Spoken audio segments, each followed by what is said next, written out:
All right. Welcome everyone to today's Social Studies Summer Seminar Series. My name is Linda Burrows and I am the K-12 Social Studies and World and Native Languages Specialist here at the Department of Education. And I'm very excited today to have two master teachers with us from New York, Mr. Todd Newson and Mr. Jason Manning, and they are going to be talking to us today about the OER project and how to incorporate that into our world history classes in high school. So just a couple of items of business. We are recording the session. And if you can, I know you guys are putting your first and last names into the chat, so that's perfect. As we get started, that's great. When towards the end of the session, before you leave, I will ask you again to type your first and last name into the chat, so that way I can double check attendance, because you will need to be present for most of the seminar today in order to get your PD credit. And I will fill you in on the rest of that towards the end of the session. So with that, I'm going to turn the time over to Todd and Jason. And thank you all so much for coming today. Thank you, Linda. We're happy to be here. Coming from New York, Linda was just updating us on your weather, and I'm sorry to hear all that, but it seems like things are getting like a little better for you. We stress when it's like 85 degrees here, so I guess everyone's got their own weather problems. We got those hurricanes coming in a couple months. My name is Todd Newson. Jason Manning will introduce us in a moment. We are both National Board of Certified Teachers. We've been teaching at Oceanside High School, Long Island, New York, for myself. This will be my 16th year, Jason's 17th year. We've been working with the big OER project, rather, for about 8 years as teacher leaders. We're both adjunct professors of education at Malloy College, a small school right by us. Jason, I kind of introduced you anyway, but yeah. Yeah, just a quick hello, Jason Manning, and Todd gave my bio there, but just wanted to say hello to everybody and congratulations to everybody in the chat that said they completed their first year of teaching. It gets better, and good job for hanging in. But it looks like we have a range of experience, and we're excited to get started and take you through why we love this curriculum so much. And we're going to try to tailor this in a way to make it very conversational. So we're going to throw a lot of things at you, and we have a tendency to talk a lot because we are passionate about the material and teaching the material. So at any time, if you want to jump in and follow up with any questions, please do so, because we want to make sure that we tailor this hour plus for you guys, so that way you feel comfortable looking through the material. And so if you want to jump in, please do so. And thanks for participating with the do now there, sharing your names and a little bio about yourself, and then certainly those words. We're going to come back to those words. I've been writing them down, kind of like that word cloud I'm trying to work on my own. We're going to come back to those words describing our past year. But if everyone could just take another 2 minutes tops, and if you're familiar with Twitter, you could think about it that way. If you're not, let's just think of 3 sentences that would tell the story of world history since 1200. So there it is. You have about 280 characters, 3 sentences, 5 would be pushing it. If someone said elevator pitch world history to me in 3 sentences, what would you come up with? Be creative, have fun. We're not looking to critique. We're looking to just kind of share ideas, maybe even smile, laugh a little. So I'll be quiet. 2 minutes. Let's see what people come up with. Just type it right there in the chat.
I like what people are coming up with. If you want to do a hashtag, if you want to do just 1 word, 3 words, like I said, we're trying to be really flexible here, just like I guess we all were this year. So it works, 3 words. If we want to do a sentence, that's fine. 1 word, if you could do it, sounds good.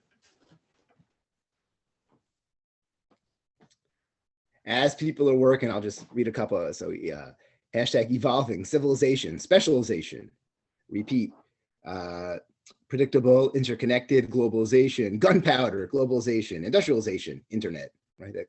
So, expansion, growth, conquer, continual progress, somber and isolated, saw some progress, enlightenments, existence, evolution, regression, invention, destruction, learning. I think I said that right. Another 60 seconds there. Let's get a couple more, see if people come up with whatever you want to put. 1 sentence, 3 sentences, 1 word works.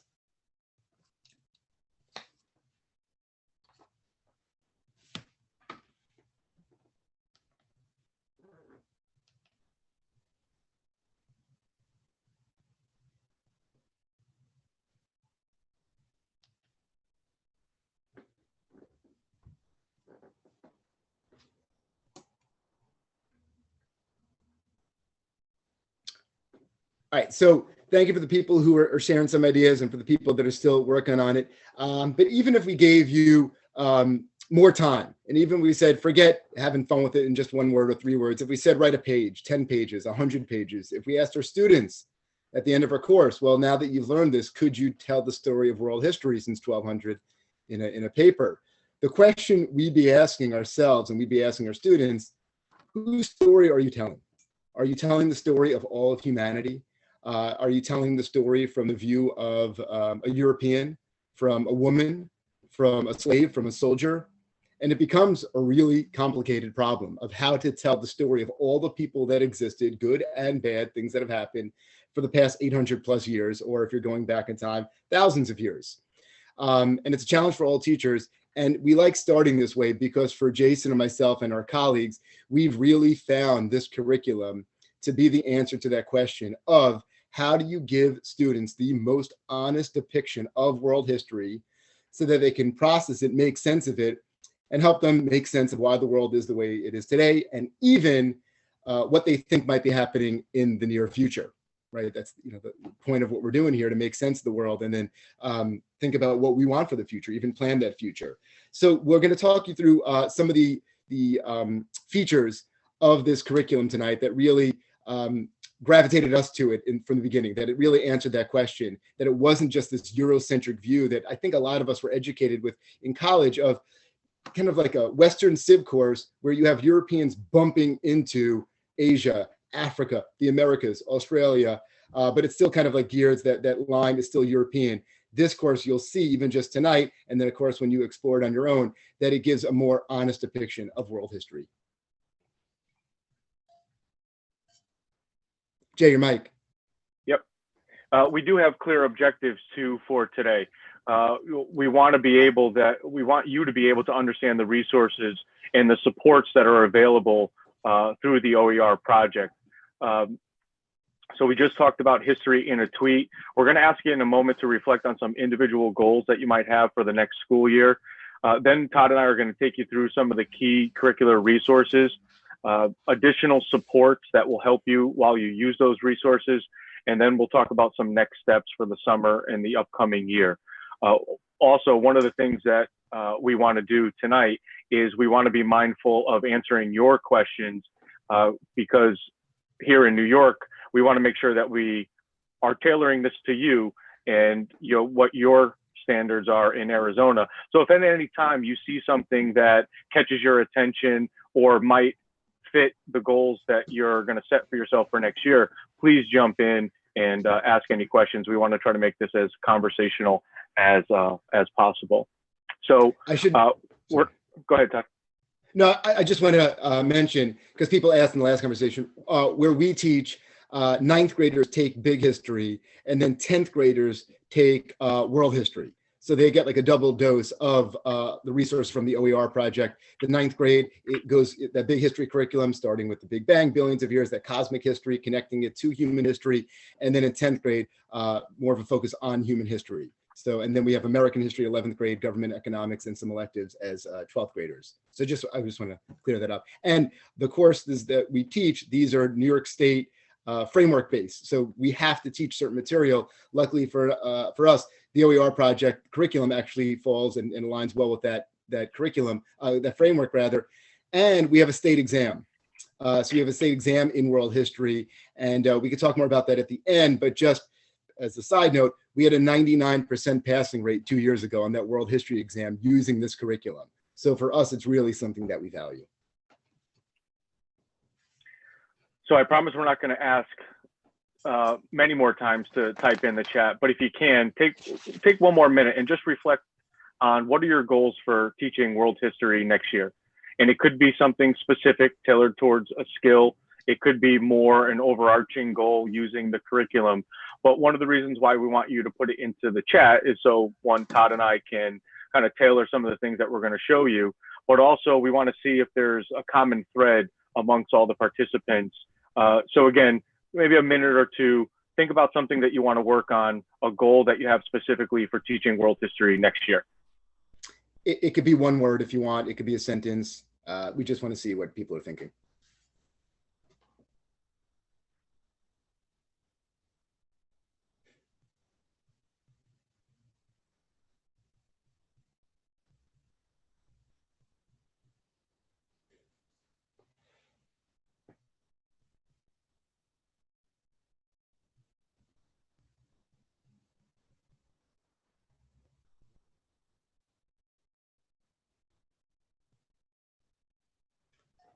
Thank you for the people who are sharing their ideas. This is nice to see that there's a variety of goals, but I'm sure all of us are looking at the other goals and saying, yep, that's something I'm thinking about as well. Multiple perspectives I see up there. Again, that's why we said that this curriculum is so valuable, because when we ask whose story, it helps avoid that idea of a single narrative, right? Making history fun, writing skills, reading skills, coaching other teachers, expand the lens of world history, first time teaching, scope and sequence, fair enough, coaching, okay, multiple perspectives, collective learning, less white masculine, military history, connections as possible, deeper understanding, exploration of history. These are fantastic goals. Definitely something that we could both relate with. Teaching them to think, historians, right, to research, read, analyze information. Yep, first year teacher. Okay, global perspective.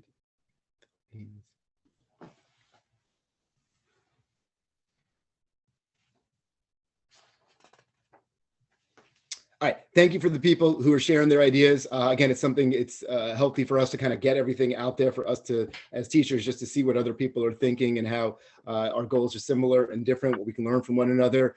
One of our goals tonight is for you to understand why this is such a special program, the World History Project and the OER project in general, and why it's something that we think you value as much as we do. And again, at any point, you want to unmute your mic and ask a question, or if you feel more comfortable in the chat, we'll pause a couple of times here and there to get those questions. But if any point you have a question about anything we've spoken about, please just drop it in there. And we want to address all those needs, because we have our agenda and our ideas of what might help you. But again, you have your own ideas too. So please make sure to share those. Our 3 bullets, right? There's a lot more to this. It's totally free. It's a totally free curriculum. There has not been one thing that we have purchased as a district in the past 8 years. We don't even use textbooks anymore because of how fantastic the writing sources are. The reading sources are, the articles written by historians that are student friendly, but still, so detailed with content. There's no reason to anymore, and students find them a little more interesting. So we haven't paid for any subscriptions, anything like that. It works online if your students are one-to-one, and there's teachers all around the world who print things up, use them as paper handouts. Everything is online, so everything we speak about tonight, the articles, the activities, the reading material, it's all online there, which was incredibly helpful for our past year and a half. And the really special part about the OER project is that community support. Thousands of teachers who want to laugh, share, they're willing to be vulnerable and figure out how to improve their craft in a community that it's a lot of fun. So we'll talk about that more at the end.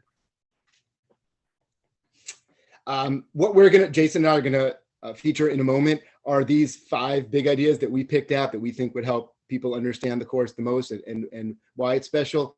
One is 3 close reads. Jason will speak about that in a moment. Claim testing is a theme and also a skill that students develop. All the videos and activities that we've spoken about already, the writing that people have mentioned before, and the historical thinking skills, which I think everybody was thinking about and a bunch of people mentioned there. The 4 C's, we broke them down right there. So we're just going to give you an overview. We'll try to pause, as a good teacher does, wait for questions, and if not, we'll get into some other things. Yeah, and we're going to make the claim that no matter what your goal was for next year, that these would support the goals that you have going into the next school year. And I wrote down, and it's something I continually work on every year, is to increase literacy skills in the classroom, make my kids better readers, critical consumers of information. And this is one example of an activity that is a go-to for me. We call it 3 close reads. And you can see some of the screenshots there. It actually teaches kids how to engage reading.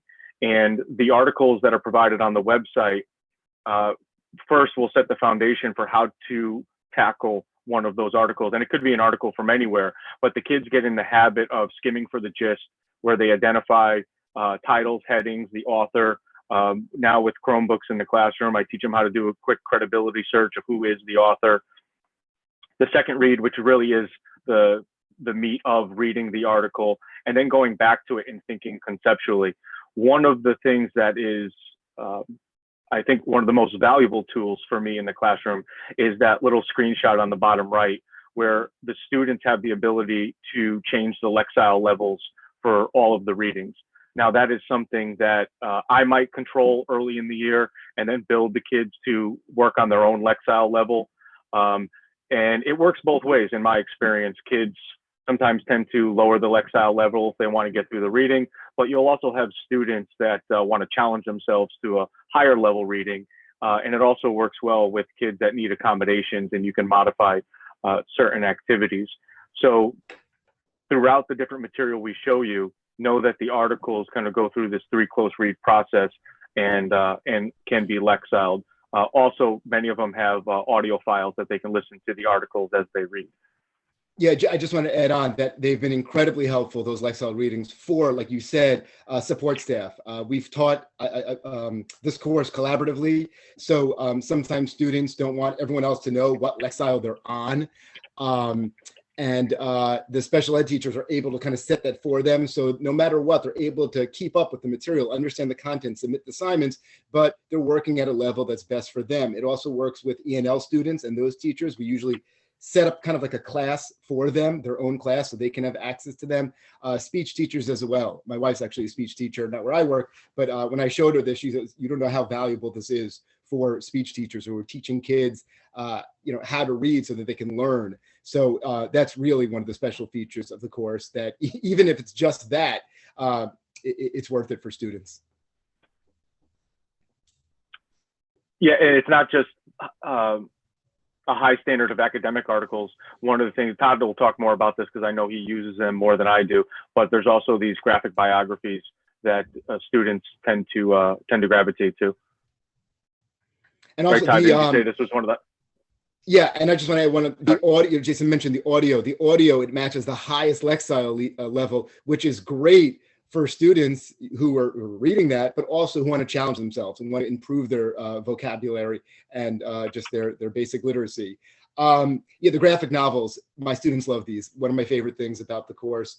These are kind of new, actually, my first year using them because they were just dropped this year.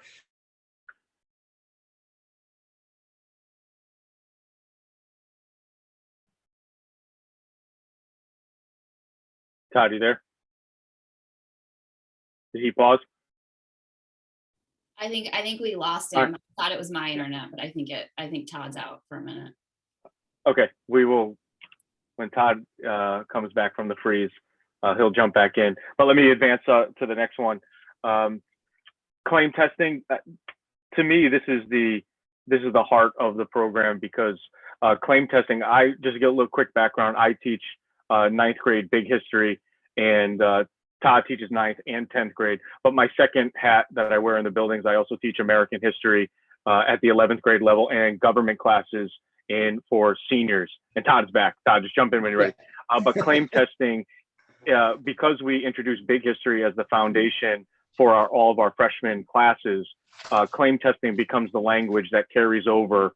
So now we've done this for 8 years. Every student in the building has taken big history and world history. So by the time I get them in a government class, I can have a language to teach the students using claim testing. So we teach the kids this process of whenever you hear a claim, and they're surrounded with claims. I mean, from COVID vaccine to who's voting in elections, right? Think of everything that the kids are being bombarded with, this information. We train them to hear that as a claim.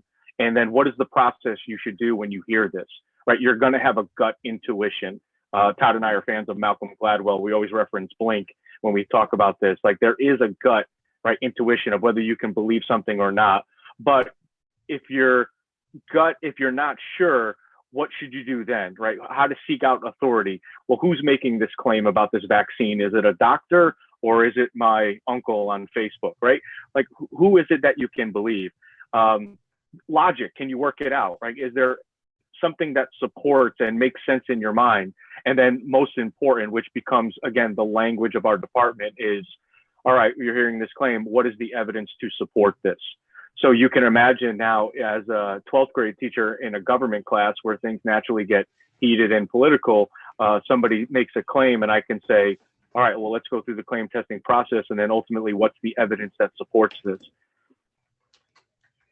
One of the coolest features or coolest parts about teaching this is when it kind of happens organically. After a couple of months, when they've really learned these skills, and there's a bunch, you'll see when you have your account, there's a bunch of resources. You can print up posters, and we all have claim testing posters around a room so they know the language if in case they forgot it. When this stuff happens naturally and the student says something just because they want to get attention, and they start claim testing one another. And they say, well, where'd you hear that from? I saw it on Facebook. I saw it on Twitter. I saw it on Instagram. Oh, and no, but this person said it, and they're looking to corroborate it. And those are the wins. You know, I'll let that play out for 10 or 15 minutes, forget the content, because I know that real thinking and real learning is happening there. In our 3 major bullets, we talked about this being all in one platform, and the videos and activities that go with the readings are phenomenal. And here's just a screen grab of some of the things that you might find. The crash course videos are embedded in the website, interviews with historians, and as teachers, I'm sure we all can identify with trying to find videos that can supplement your lesson. This is something that is a part of the platform. And I think I was telling everybody in the beginning that for the first year, we were piloting the program, and there was great resources. There were articles, there were videos, and I kept saying, hey, where's the fun stuff? Not that reading and writing is not fun, but you know, for a 15-year-old, the fun stuff are experiential things. You know, they're doing something in the class, they're laughing, they're making things up, and then it becomes a reference point. And the activities have really been filtered out. So anytime you see an activity on the website, it's usually a fun one for kids, something that they'll remember, something you can reference throughout the year. When it comes to writing, so I mentioned before, we're from New York. We actually don't teach DBQs anymore. So where they're clearly important, we just kind of changed the assignment. They're still working with documents in our state exams and our writing assignments. It's just called a CRQ. They're comparing documents, figuring out similar, different cause and effect. And they write what's called an enduring issues essay when they're using documents, but they're seeing CCOT continue to change over time with documents. But the DBQs here, they're excellent because it's a variety of documents, and it's the documents that have been, the history that's been referenced throughout the unit. So it's nothing too foreign for them. It's something that they can relate with, but again, they're using their thinking skills there. There's great writing tools, planning, outlining, rubrics. And then again, if you're somebody who doesn't want to use the DBQ, you could certainly use the documents for some other writing assignment. And there's one for every single unit with this overarching question that's then answered through writing. Before we move on, because Jay, we've been talking, any questions about anything we've said? We can go on and nobody wants that. So questions about anything we've referenced so far about the course in general? I actually want to put this back on the screen for everybody, just to kind of the highlights here. And again, open up the floor to any questions. Again, we want to get a sense of some of the, again, like the goals that you typed in the chat, but also anything about specifically what's on this screen that you would like to know or get a little bit more support of as you guys move into your next school year. Can I chime in and just say one quick thing? Sure. Absolutely. Of course. How about a quick intro, Rachel? Hi, How you doing? I'm Rachel. Yeah, come on. Hi, everybody. I'm Rachel Phillips. I work at the OER project. I do a lot of our curriculum development. I am not a historian, but I work a lot on the historical thinking skills, and I work with historians to make sure we get the content right. And I do a lot of our evaluation. So you'll hear from me again at the end, but I just wanted to put a plug, especially for CCOT, to make sure you watch the Teaching World History course on that one. It's one of those activities that when you're live and in person, it's pretty amazing, and students have really fabulous discussions. It's a little hard to get a sense of how it works without kind of watching one of those videos. It's this active graphing exercise, and so I would just really encourage people to take a look at the Teaching World History and see that one in action. Kids will get into amazing classroom arguments doing that. Yeah, pretty cool. Rachel, I'll definitely support what you're saying, because before that graphic, before using what's the resource there, all my students would just kind of say, well, yeah, things continued and they changed over time. And they really couldn't make sense of what we were asking them until using something like this, when it was almost like that visual and them kind of working with it to understand that, they can both happen, but they can also be different things. Yeah, and that one came up, teachers at Mount Si High School in Washington came up with that. So it's a pretty neat process. So before we move on, any other questions? We're just gonna cover a couple of other resources. Okay, and like we said, at any point you can unmute, just drop it in the chat and we will try to address it. So let's dive into this for just a couple more minutes. But the 4 C's here, and I know we just touched on one briefly, but these historical thinking skills I think are really important. I'll kind of show a little humility here. And the first 9-10 years of teaching world history, I embarrassingly now look back at it and think that I was preparing them for a Jeopardy game. And in fact, I think I even had that old PowerPoint pre-made slide where before every test, I would play Jeopardy, so they can memorize like who invented this or what date was this. And I thought I was the greatest teacher in the world. And then when you ask the kid like to explain why it was important, they were like, well, I don't know. I memorized the date. I memorized the term that you told me went along with it. And that was that. It wasn't really until I became, when I felt like I really became a history teacher, where I became more confident in teaching these 4 skills, and the resources are there to support it. And I'm going to turn it over to Todd, because I know this is his wheelhouse in the 10th grade curriculum, and we'll go through it quick, and then we're going to set up some breakout rooms for you guys to kind of get your hands on some of the material. Yeah, Jay said it perfectly, and thanks for being so honest. I bet we all thought that at one point in our careers. I got it, and then something else happens. You're like, oh, I thought I had it, but that's not it at all. I didn't have those conversations where kids in a Regents class just kind of debating history. But like I said, I do have them claim testing one another. I do have them debating as they're using these causation tools and trying to one-up one another with how creative they can be. And as much as I liked the other class that I taught, and it was nice and it was rewarding when kids did well, they were just showing me that they remembered content, that it was very rote. Even when we were doing, engaging things, it was still just, well, you got the content, right? And you can write a DBQ, right? As opposed to real authentic debate and arguing and using these skills, even when I'm not asking them.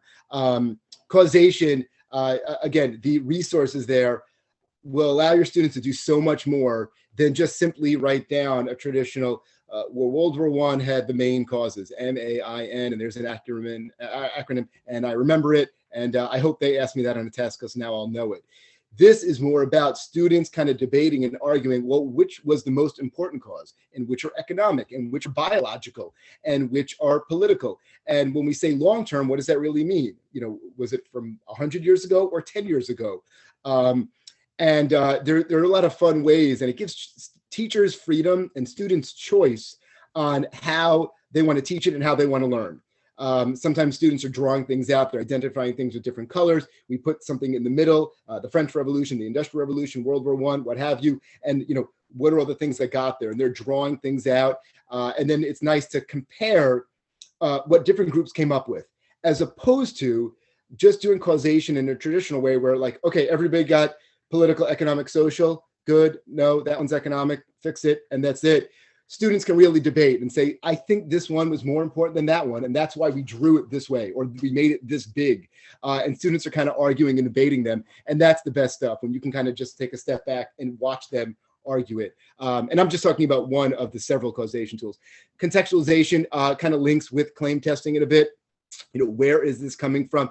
And it allows students to understand, and in addition with 3 close reads, you know, why they're looking at what they're looking at this time and where it came from, as opposed to here's your textbook, read it, show me, understand. And it's definitely an important historical thinking skill. You know, this event in history and this article, what came before, what came after, where in the world is it happening? Was this happening in other parts of the world? Who's writing it? Who's their audience? What's their point of view? Is there a bias there? If so, what's the bias? So again, contextualization, I personally link it a lot to the 3 close reads and the claim testing. Rachel, again, spoke beautifully about the CCOT, very important skill in New York State as we just changed some of our standards and framework. And again, more than just, well, things continued, but also they changed. And I almost felt bad. I was like, well, you're not wrong. But here they're working with material, right? It's student generated work where they're saying, look, this is what changed. This is what stayed the same. And then they're kind of arguing with one another. And then they're trying to find evidence as to why they're right and somebody else is wrong, really being able to refute other ideas too. And then again, there's maps, there's new maps coming out.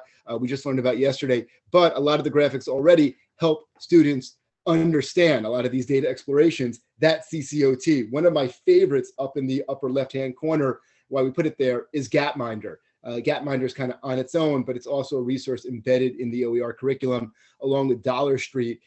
We left our contact information at the end. My department, we actually use this as our final project. Well, at least we did it this year and last year without a state exam. But talk about CCOT. If you're not familiar with it, Hans Rosling and Gapminder, all those dots, they represent all the countries of the world. Color based on the geography where it's located, size, the population, China and India, those large red dots, and then location, health and wealth, right? So America, if you can't see it, it's that big green dot on the far right corner, pretty healthy, pretty wealthy country. I usually start the year with that. I'm like, well, this is the world. How did we get here? Why is this the world that we live in today? And the fun part, at least the past 2 years I've been doing it, what do you guys think is going to happen in 25 years? How are these dots going to move? So that really, the CCOT works really well with that one. And you can actually press play. It'll take you from 1800 till today, those dots moving around. And then finally, comparison. More than just a Venn diagram. Nothing wrong with Venn diagrams. I use them all the time. But this is a bit more enriching, especially because of the resources students are able to explore.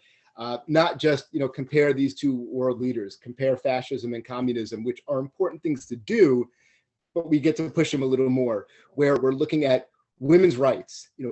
For example, when did women get more rights in the world, and why at that point? And why did it take other countries longer? What about industrialization? Why did some countries industrialize so soon, and then it took decades, maybe centuries for other countries to industrialize. Human rights. How long did it take, the world to create human rights? And then what do human rights look like in different countries? Are there really universal human rights, and are they being respected around the world? So it's more than just compare this and that, which again is important, but we want to push our students a little more.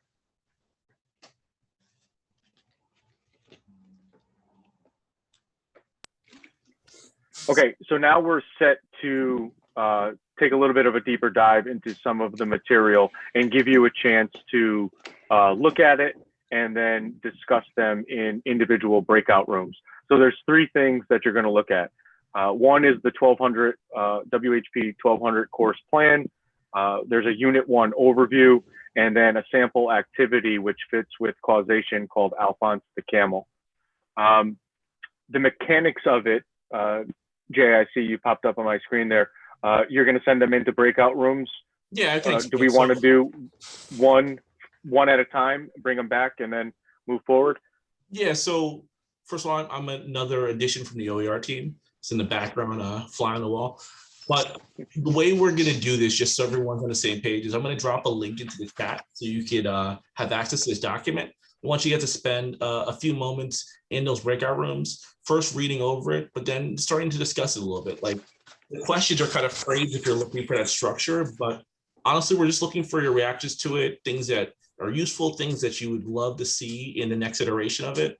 As Jason and Todd noted, feedback is a big part of this process, and being able to support All Teachers Arizona means we have to listen. We want to make sure we're there for that. So the first thing I'm going to drop is going to be, and Jason, you can move to the next slide, is going to be a course plan. And just to give you a really brief explanation before you jump in, we don't want to just say, go on our site and make sense of it. We really want to let you know, we work with an educator out of Phoenix to put together a sample kind of scope and sequence of how she would adapt our materials to meet the needs of her students, obviously, but also the state requirements. And this, what you're going to see here is a sample example on one that we really feel strongly in that's going to help you make sense of how you can adapt this yourself. But with that in mind, I'm going to drop it in the chat now so you can check it out. So I see Brenda, so I'm going to just go straight to Brenda. Brenda, that link works. You give me a thumbs up.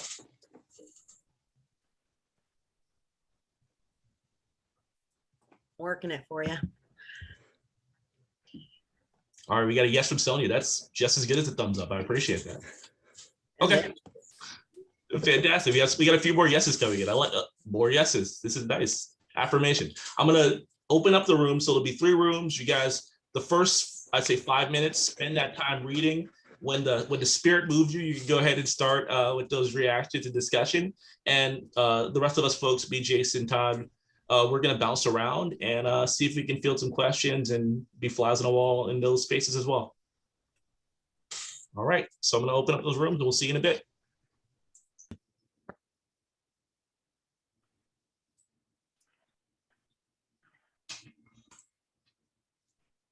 Jason, we're going to pitch it over to you.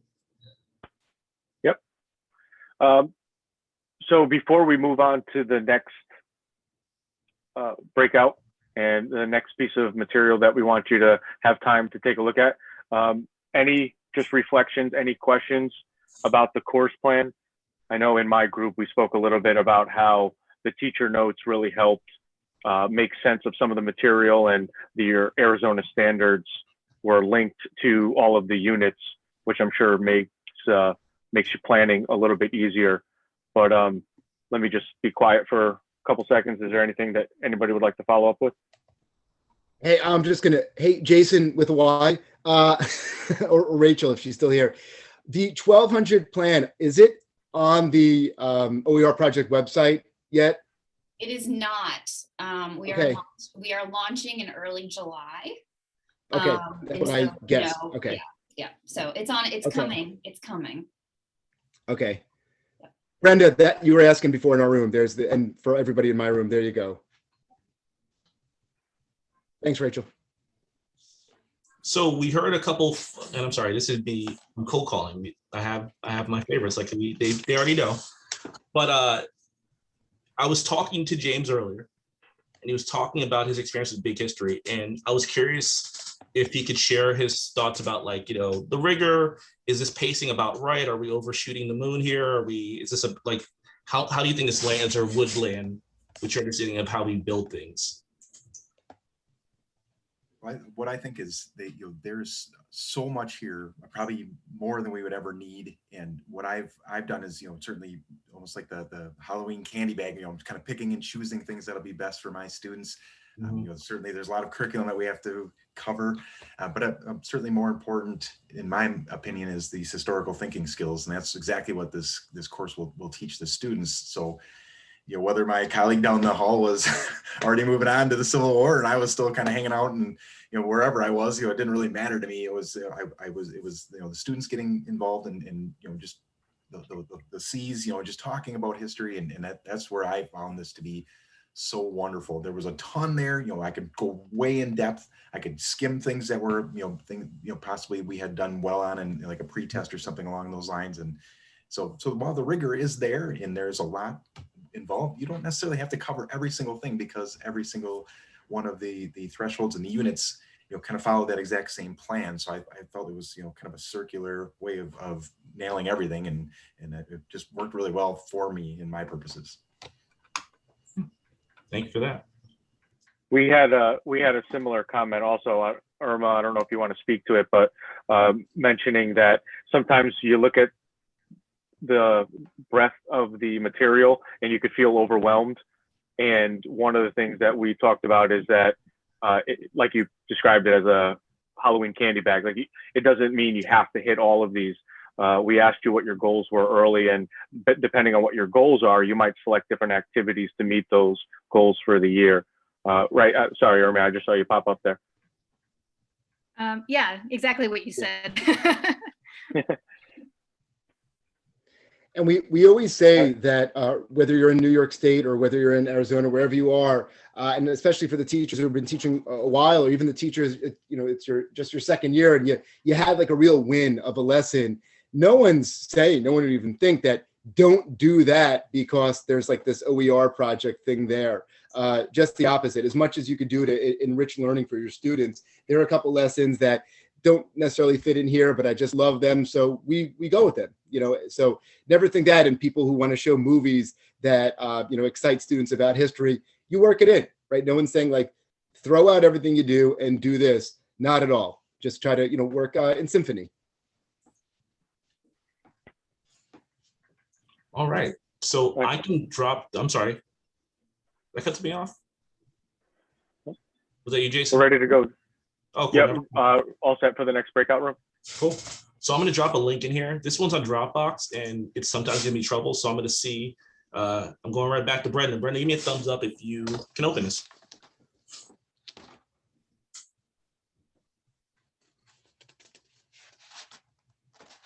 Fantastic. I'm going to open up the rooms. We're going to mix it up a little bit. But the goal here is what you're looking at is going to be one of our unit overviews. And like I mentioned earlier, there'll be one of these attached to each of our units, and it's meant to provide material. I don't want to go too much deeper because I really want you to explore, but same kind of framing question, general reaction, like how this can be helpful to you, thoughts about it. Is it on the money? Is it, you know, have we overpacked it? Whatever it is, I'm just really curious as a planner, as educator, what your reaction is to this document. All right, rooms are open. We'll see you in a bit. Back.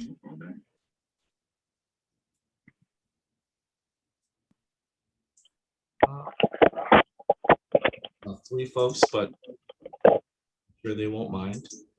So we are going to, let's talk about the unit overviews for a second. Now, I was bouncing around, so I heard bits and pieces of different conversations about people's reaction to it. But Jason, if you don't mind, let's start off with your room. Any bright ideas, big questions came out of your discussion? I think I'm sharing for. What's up? I'm sorry. Sabine, were you going to say something? Yeah, I can't hear Jason, but I don't know if you can hear me. I can hear you. Okay. Well, he asked me to share when I taught Big History Project last year, bits and pieces of it, part of it was 6th grade, and we did the plague in the 1400s, and we did this comparison because we were in the middle of our pandemic, and it was very interesting to see the kids making those connections, from the past to the present. They had social distancing, what, back then? And what kind of means of dealing with it did they have? Did they just cut you open, let the blood out and see if you get better? Or now we're having vaccines that we can work on. We had different kinds of masks. We're wearing masks today. And what was the mask of the plague doctor like? So making those connections, I think is wonderful. And you can do it in all kinds of grade levels using the Big History or the OER project. Yeah, I think that's a fair point. We're looking, so with the unit guides in mind, I think the most interesting part about those connections is you kind of see them called out really clearly on the front end. I know when I was in the classroom, I was teaching US history. And it's always been a US history context for me for the most part. When I went to teach 3rd grade, that ended up being a little bit more narrowed and less deep, but it was always there. Going into world history, my first concern would be how much of this do I need to know before I start? Like, am I going to be okay? And I think the unit overviews provide a little bit of background. I'm really curious I guess chat, hands up, how many people are coming into this year with a pretty strong background in world history?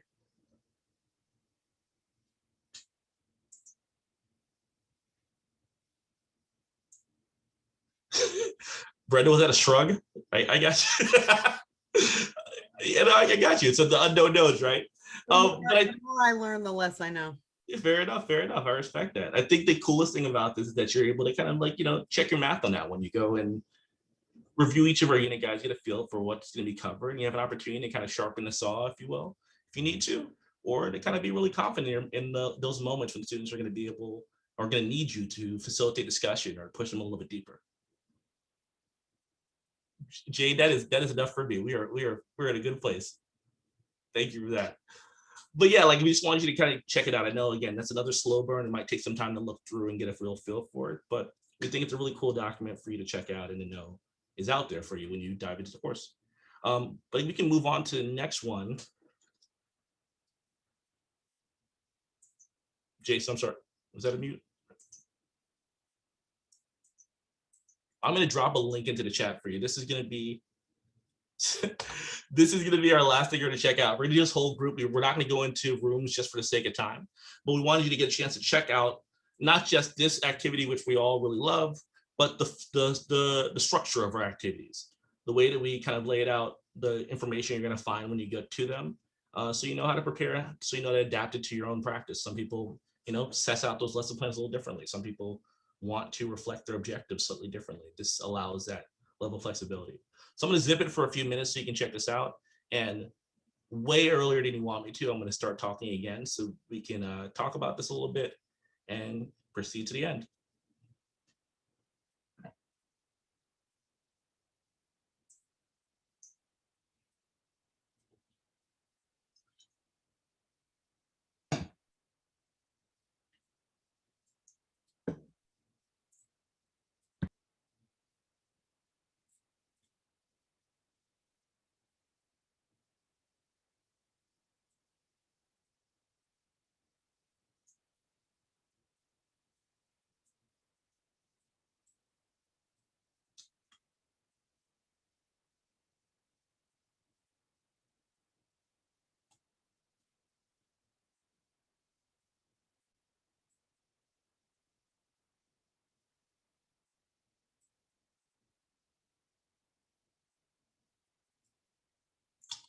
About one more minute, then we are going to talk about poor Alphonse.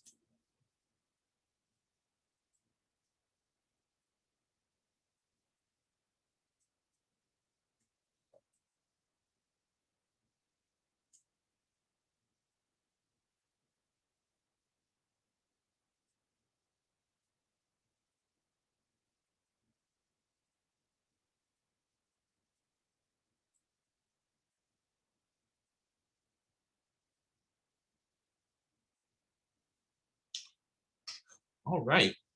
So structurally, let's talk about what's kind of jumping out here.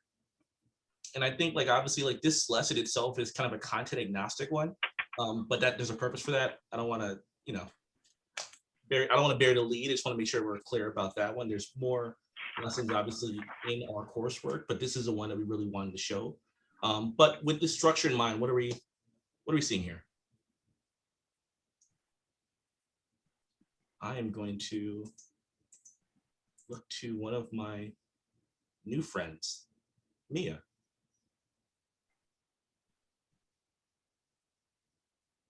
Mia, this is a moment of truth. Are we friends or? I don't know. This hurts me. So, okay. So while Mia is deciding her thoughts about me, it's fine. It takes some time for most people. I want to kind of talk about what this is. So like, first of all, what you're going to notice if you're looking at this, if you've stared at curriculum for any amount of time, is that this is one of those foundational sub-skill lessons. You're going to see this in a couple different iterations of our courses. And the goal here is to not just, you know, belabor the point of the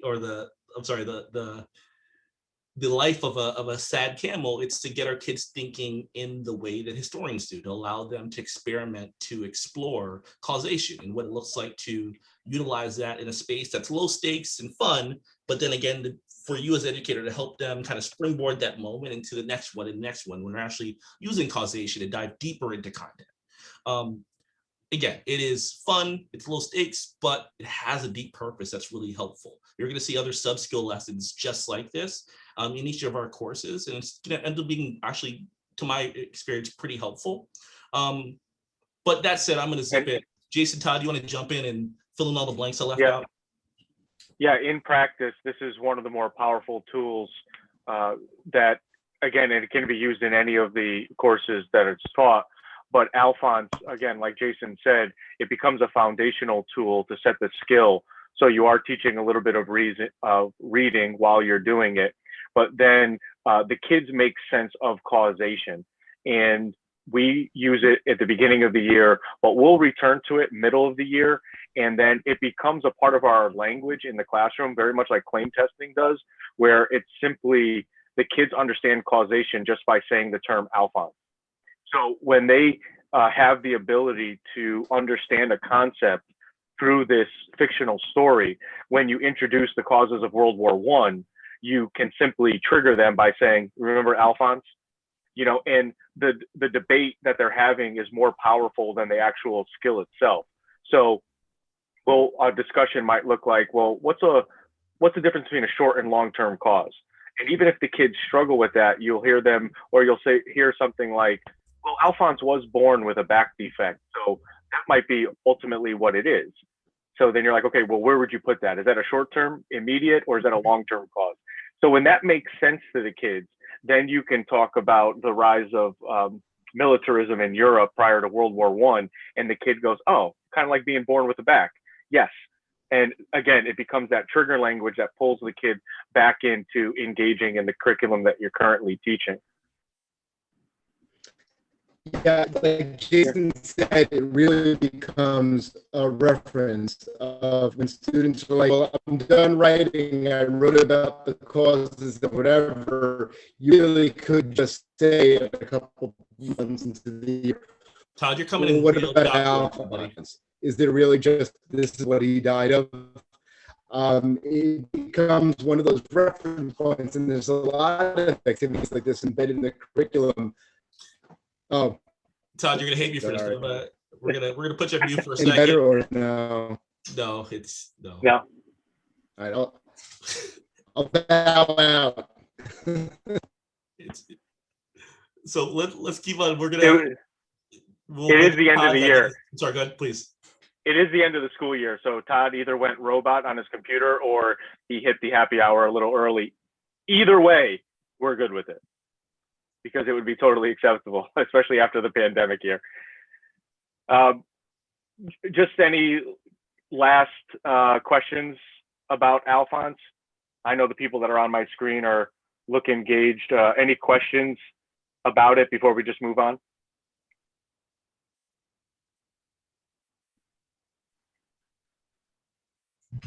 Are there similar like sample activities for like the other historical thinking skills? Because this one is like an emphasis on causation. So are there like, I don't know, Zach the Zebra for contextualization or something like that? Or like, you know what I mean? There are not any other icon stories. We do have one for AP about Peter the Pup and Barcus Aurelius, but that's a little bit different. But every first activity in the historical thinking progressions, we have all these practice progressions. I think there are maybe 8 in the course. Other than reading and writing, they all start with kind of a more fun example. A lot of them do not have historical content, as Jason mentioned earlier, and they're kind of these anchors that you can go back to. So the sourcing one is about a car crash. One on claim testing has starts off with a little story about Taylor Swift, which students end up seeming to like and voting. So they all do kind of start with a more fun activity before you get into the really heavy skills work.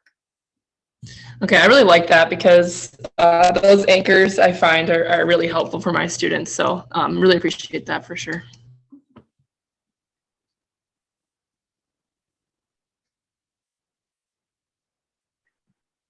All right.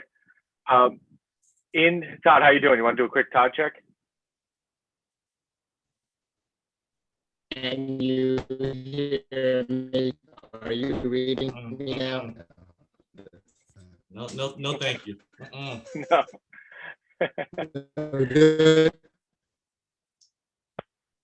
All right. I think I had permission to. It's not working. No. I think I had administrative rights, and it felt good to mute Todd. I'll say I've never had the opportunity to do that before. I was pretty good. All right, so let's move on a little bit. When you guys came into the room for a little bit of a do now, as we were waiting in the waiting room, we asked you to, if you could describe the last school year in one word, and we want to circle back to that. And I know we've asked you in the chat a couple times to type in. So if you want to take the easy way out, you could type it again. Type that one word back in the chat, or if you would like to unmute your microphone and just say it. My word was challenging. New York, we were in the back and forth between a hybrid model, all in, closed down, and then it ended up being half of the kids would come in and then half the kids would be home. And I got pretty used to looking at a screen of names and Bitmojis, and I completely lost the fight of asking kids to have their cameras on. So it was challenging, and that was my word. So if anybody wants to chime in, you can unmute now. Otherwise, I'll read some of the words in a second.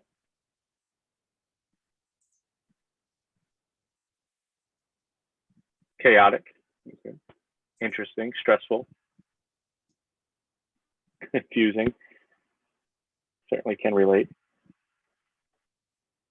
Technology, unpredictable, that's certainly true. Everything was just off. Yeah, it definitely was, Tyler. Emotional, tricky. Now what?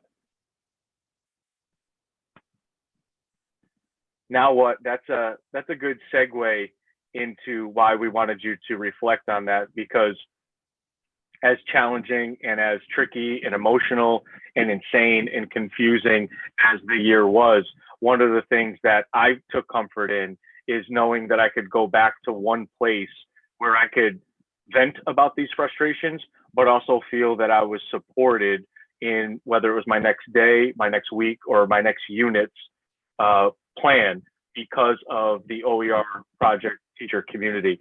It is a community of support for if you're thinking to yourself, well, what is the next step? Now what, as Susan said, how do I make sense of this whole thing? Okay, I want to use it, but what do I start with? What's my day one look like? I know we took a look at the Arizona course guide, but as teachers, we're all thinking, where do I have to end? What's my course plan look like? Well, there's a place to go to ask those questions. And the community is a network of teachers from around the country, around the world, really, that are all looking for that same support. And I've now this is my 8th year involved in OER, and I get the support I'm looking for when I teach big history and those specific content questions, those specific unit questions. But what I found, especially in this year, is I found support for, I'll go back to that example I just talked about. I'm really struggling with the hybrid model. How are people engaging kids who are laying in their bed and want to be with their friends, but how do I deliver this lesson? And I would begin a chat and someone would just say, try this, try that. This worked for me. This didn't work for me. And it really is a space, again, I keep using the word support because that's the most important, but it is a space to vent, to ask questions, to just have a community of teachers that can just talk about our profession. And some of the best lessons I've ever done are teachers that have just posted this lesson on the community. You know, it's not necessarily a part of the OER project, but they have something that supplements the OER project and they don't want to get rid of it. We all have that drawer of really good lessons that you've already made. Here, try this. And some of them have even been adapted onto the website itself. So does anybody want to jump in there and No, I think you did. You covered it. That is, I think. Well, I mean, the one thing I'll say is that the hardest part is, you know, being a lurker. I met a lot of people who are lurkers for years who go and check it out, but not say hi, not drop anything in there. My honest first next step for you would be to check it out, say hello. You'd be surprised how many folks are just happy to see you and want to engage.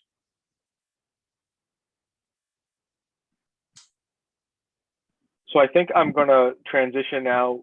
Jay, do you want to talk about the next steps in the conference? Yeah. Yep. So we want to invite you all to our conference. The OC4SS conference, or the Open Education Resources Conference for Social Studies. Second time we are doing it. The theme for this year is reentry. But what that means in this context is that this conference is not like a lot of other conferences you've seen.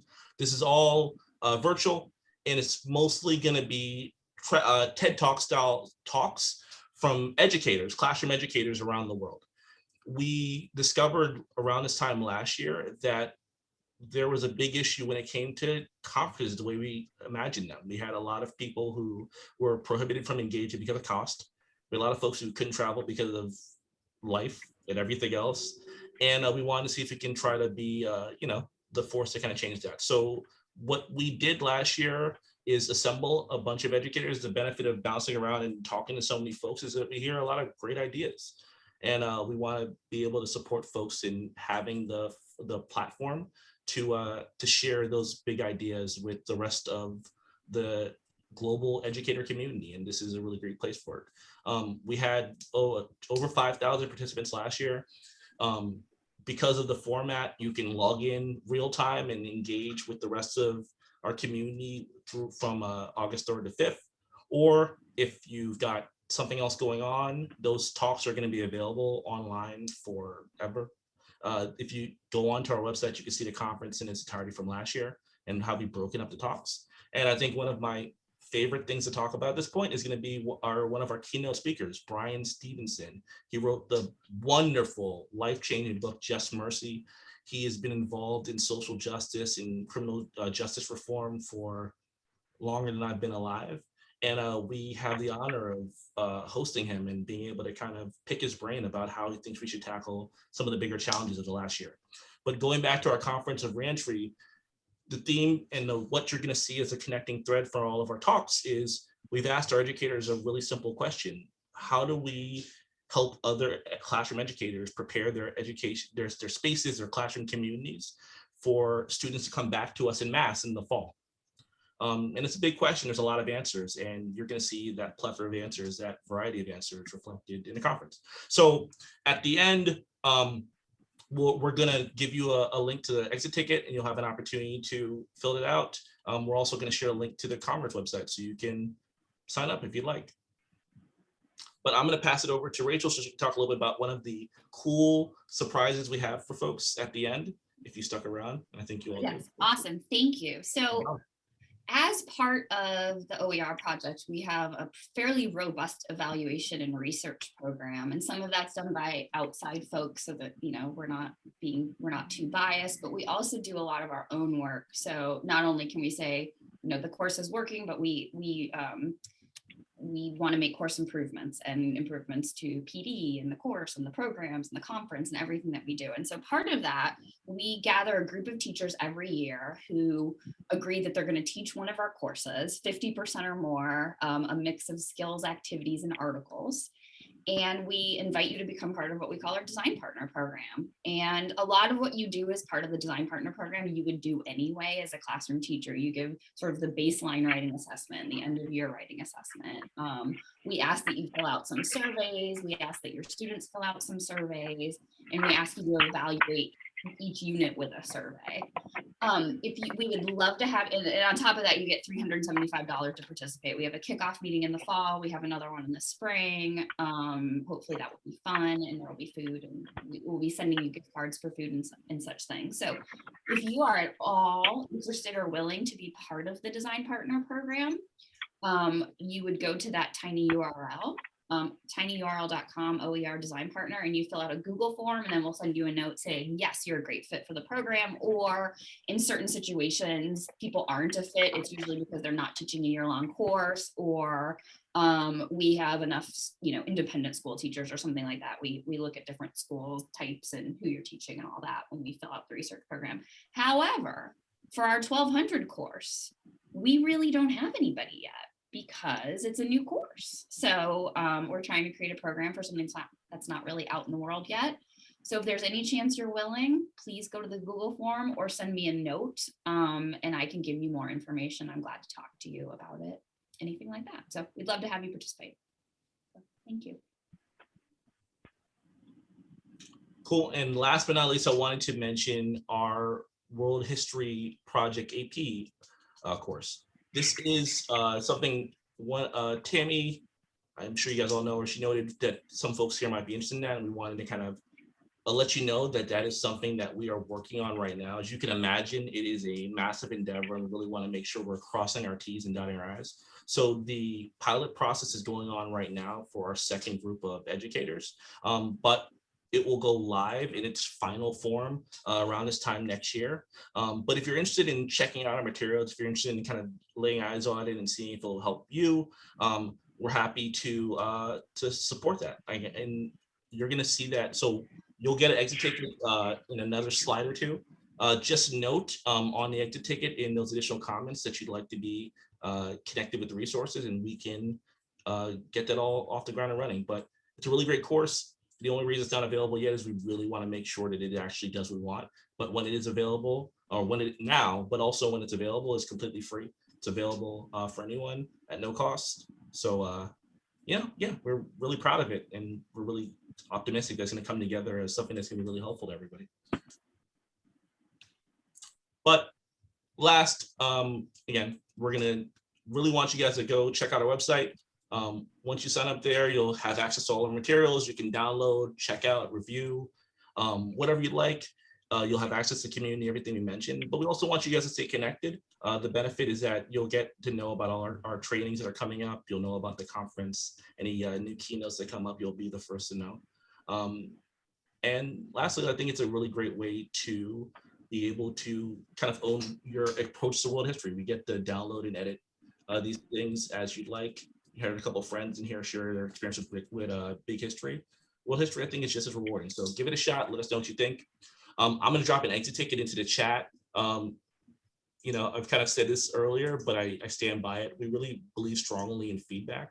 We want to offer a course. We want to offer a set of materials that really meets the needs of every educator that comes across our path.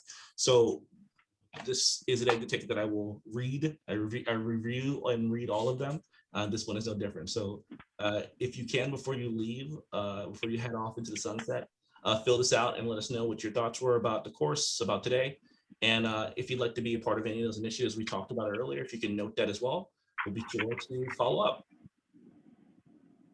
But I am going to hand it back to our two leads today so they can say their goodbyes. Yeah, just wanted to say thank you. And to those that I had private conversations with in the breakout room, it was fun meeting you. And again, I would highly recommend that one of the first things you do is that if you sign up on the account, on the upper right-hand corner, there is a community tab which you can start, as soon as we log off, interacting with the community. I'll be on there all summer, kind of planning for my return to school in the fall in September. So if you have any follow-up questions, you can reach me there. I'm going to speak for Todd because I'm assuming his Wi-Fi is still a little glitchy. So our emails, our school emails are there, and please reach out with any questions you have. We'll certainly get back to you. And with that, I just want to thank Jason and Todd and Rachel and Jason too for everything that they've done today for our OER project, coming in for our S5 for our social studies summer seminar series. There we go. And if you can, please, for those of you that signed up with ADE, if you can type your first and last name into the chat, so that way I can verify your attendance. I will probably do it either today or tomorrow, and you will get an email from me thanking you again for your attendance and that you can now print out your certificate through the ADE Connect system. I will say, I just got an email in the middle of this session that we are switching over to a new system tonight, as a matter of fact. So if there are any glitches, just please be patient. And I think that is it. And with that, I want to thank you. I'm going to stop the recording now.